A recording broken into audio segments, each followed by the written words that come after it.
Around 7:30 last night, the victim told police he thought someone was following him. Once he pulled into this apartment complex, he heard 2 gunshots and then realized that he had been shot.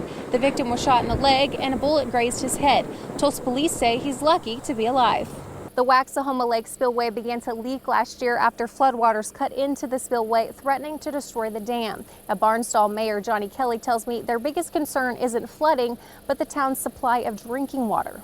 John Mills had his yellow safety vest on. He had the red and blue emergency lights on, as well as the hazard lights, and was a safe distance off the road. But that didn't stop this tragedy from happening. This road is the only way in and out for Ken Broyles, and he says that he just wants the road to be safer, and he's hopeful that security measures will be added before someone gets hurt. This salvage yard here is one of the many places that have left investigators and the residents of Okmulgee County with many questions. Questions we just don't know the answers to yet. What was once the Arkansas River near the gathering place is now being transformed into a lake for Tulsans to enjoy. Everyone here in Bartlesville is praying for rain, but City Council says if it doesn't come, they have a plan. They'll be meeting next month to go over modifications to the water shortage ordinance to get a plan solidified by summer. Chief Sampson says 4 small fires were started just off the roadway here in the ditch, and because of the wind we had today, those 4 small fires quickly spread to hundreds of acres. A lot of tears were shed here tonight at Club Majestic as they held a candlelight vigil for those killed in the Club Q shooting in Colorado Springs. But the overarching message we heard tonight was not to let the fear win. FUMC and Baldmanova tell me they've helped dozens of Ukrainian families flee the war-torn country and come here to Oklahoma. Baldmanova tells me there's still so many families in desperate need to flee the country, and she says they'll continue the work to save as many families as possible. Firefighters are trained to see the unimaginable, and last week they saw just that, a disabled elderly man unable to get out of his home as fire engulfed it. But how Station 17 is giving back to the family is a true showing of compassion and love.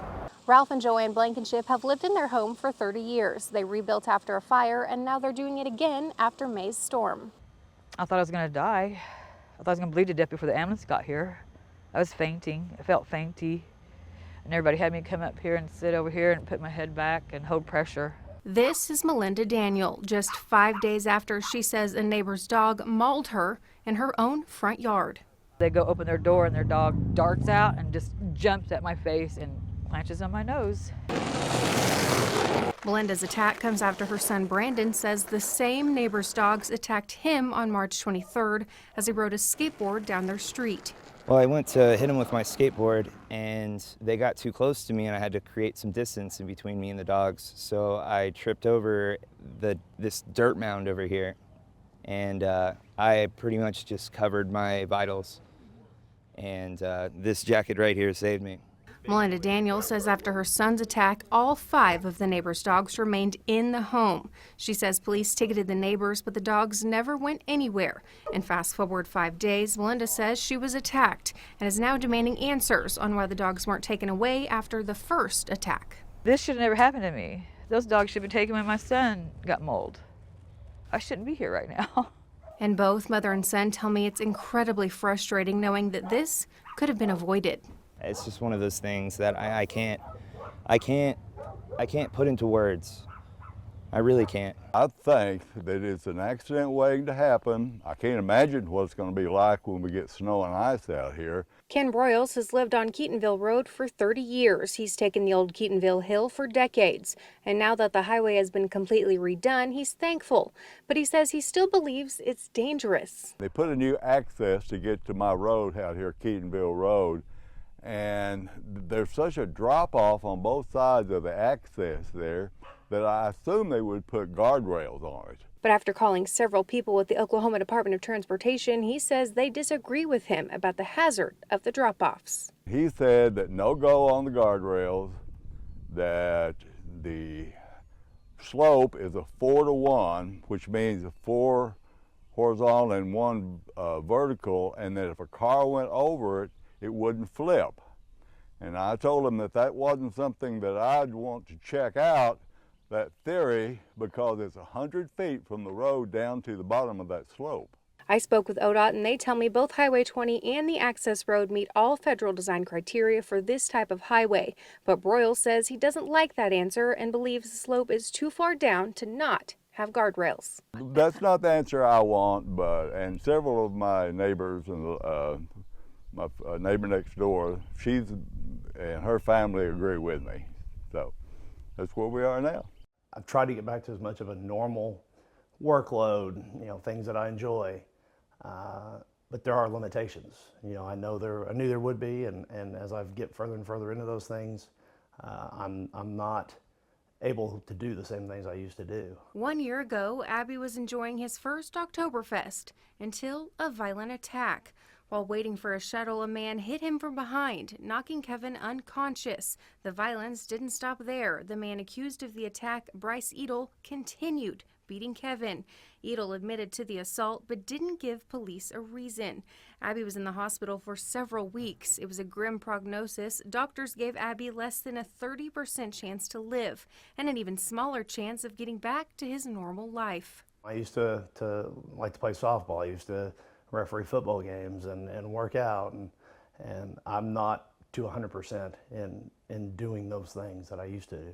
In the weeks after the attack, Abby's friends and family did everything they could to help him out, feeding his cats, helping with his 2 kids. But even with the support, he says he sometimes does question why this happened. I think probably my friends ask that as much as me, why you? You're one of the nicest guys we know, and you didn't deserve this. But despite still not knowing why he was attacked, Abby says he chooses to keep living, not only for himself, but countless others. I still have 2 great children that I live for. A lot of my friends and my father's still around. I keep going and I push forward for them and myself. I mean, there's no other choice. I'm blessed to be where I'm at. It could have been far worse. Sure, I have challenges, but those challenges could have been way worse than what they really are now. I'm blessed.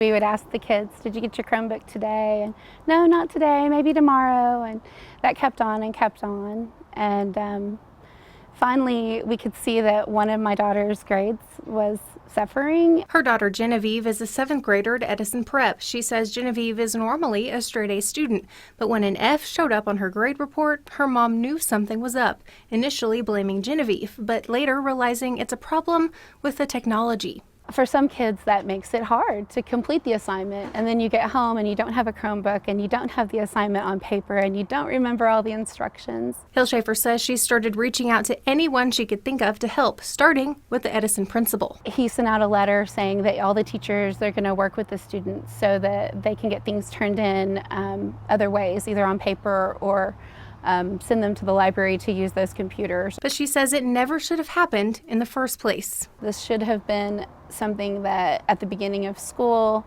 was remedied. Somebody should have stepped in and said, we can't let all of 2 grades of kids go without for 6 weeks, 7 weeks. After reaching out to numerous TBS staff, her mom says they set up Genevieve's cell phone and family computer to allow her to turn in her work, which bumped her grade back up to an A, but Hilshafer says this cannot happen again next year. It just 2 foot deep, at least all the way through the house, like a tornado went in one door and out the back side and took everything with it, like it cleaned the house out. The Blankenships had to remove drywall throughout their house. All the flooring was destroyed and ripped out, and all their furniture except 2 couches was ruined. The family says they reached out to FEMA for help, and they got it. Well, I appreciate everything they do like that. They said they would help us with insurance. They helped us with money on the flooring and everything that helps out, because we don't get very much money on Social Security at all. Disaster survivor assistance crews are canvassing the hardest hit areas and checking with neighbors to see if they've applied and help them if they haven't.